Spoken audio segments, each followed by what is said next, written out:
يلا نعمل الكنافة مع بعض. احلى حاجة طبعا حلوة في رمضان هي الكنافة. احنا بنجيب الكنافة حوالي نص كيلو، وبنديله معلقتين سمنة وحوالي برضو معلقة او معلقتين زيت، وبنقلبهم مع بعض كويس قوي لغاية لما يمتزجوا ويندمجوا كويس، بحيث ان الكنافة تشرب خالص السمنة والزيت.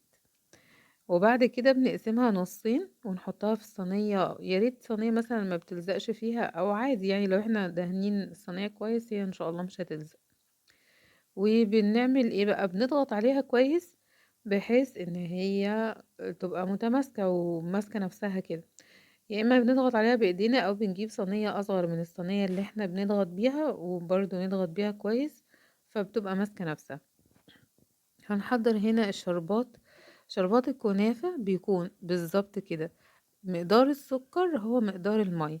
يعني الصينية اللي احنا عاملينها ديت نص كيلو كنافة، هنعمل لها 2 كوباية سكر عليهم كوبايتين مية، وهنقلبهم الأول كده لغاية لما بقى يغلوا الكلام دوت. هنحط لهم بعد ما يغلوا نص ليمونة، وهيبقى فيه هريم بسيط كده هنشيله. وبعدين هتغلي غلوتين هنحط لها يا اما معلقه سمنه بلدي، او مش لازم يعني متوقفوش على حاجه، او فانيليا، كيس فانيليا او معلقه فانيليا. وكده هيكون الشربات خلص. هو لسه هنا في الاول، لسه كل الخطوات دي هتيجي، بس انا بقول مختصر يعني الشربات عامه. احنا هنا هنعمل الكنافه بايه؟ هنعملها بالمهلبيه او بالقشطه. فانا عندي هنا نص كيلو لبن.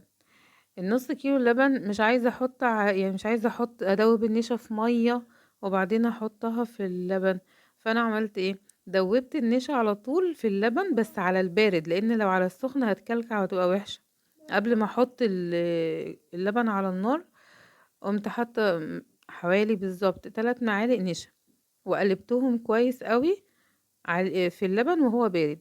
بس كده، واحطها على النار وايدي فيها بقى، اللي هو انا اخلي بالي يعني عشان لما تتقل زي كده اهو.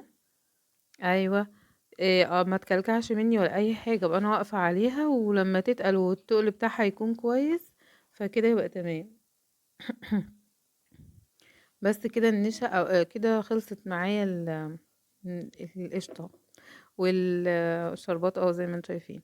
بس اجي على الرق الاولاني اللي انا عملته بتاع الكنافه، واقوم منزله القشطه كلها. هي بسم الله ما شاء الله عشان نص كيلو لبن هتبقى حلوه، يعني المقدار بتاعها هيكون حلو. كوبايه هي هتبقى برضو كويسه، بس هتبقى قليله شويه، لكن النص كيلو ما شاء الله هيكون حلو يعني.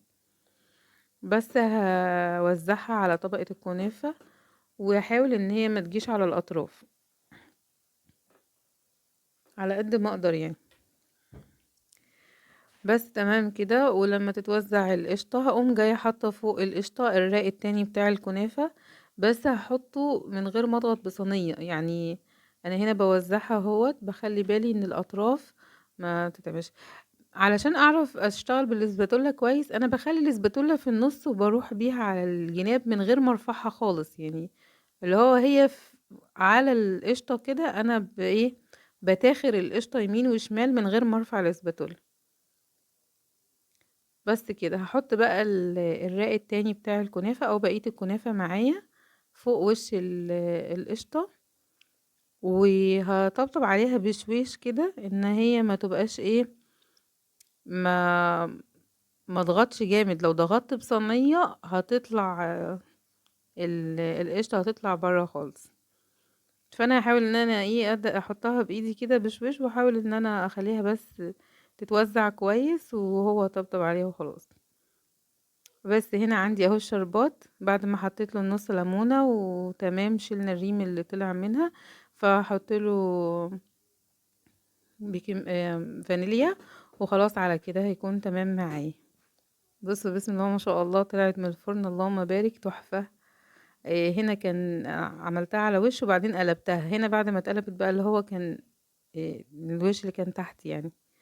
بس صبيت الشربات بتاعي. طبعا لما بيكون في صينية، انا بدلق الشربات، بميل الصينية يمين وميل الصينية شمال براحتي. الصينية ليها حرف، انما هنا طبعا انا كنت بحتاط قوي علشان كانت قلبتها في السرفيس وكده. فخفت ان هي تقع، يعني يقع الشربات منها. بس اللهم بارك كانت تحفة جدا، وطعمها جميل قوي. اساسا يعني عن نفسي انا بحب الكنافة كتير قوي، احسن من القطايف والبسبوسة. بحس الكنافة رمضان، يبقى نعملها مرة في رمضان. بس هنيجي نقطعها بقى، بسم الله ما شاء الله، هنلاقي القشطة بتبظ مننا. وبسم الله ما شاء الله جميلة.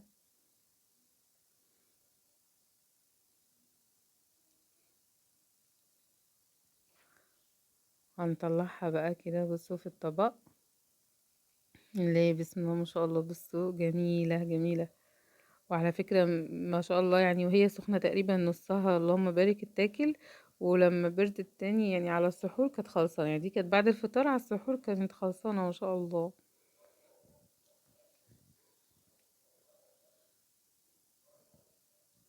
بألف هنا وشفا على قلوبكم. لو عجبتكم طريقة الكنافة، اشتركوا في قناتي واعملوا لايك للفيديو علشان يوصل لأكتر عدد ناس تستفاد منه يعني وكده. أنا دينا الناوي، بحبكم وبعمل أكل بالحب، وبتمنى الناس كلها طول الوقت تكون مبسوطة. ربنا يسعدنا جميعا يا رب، ويتقبل مننا رمضان. كل سنة وانتم طيبين.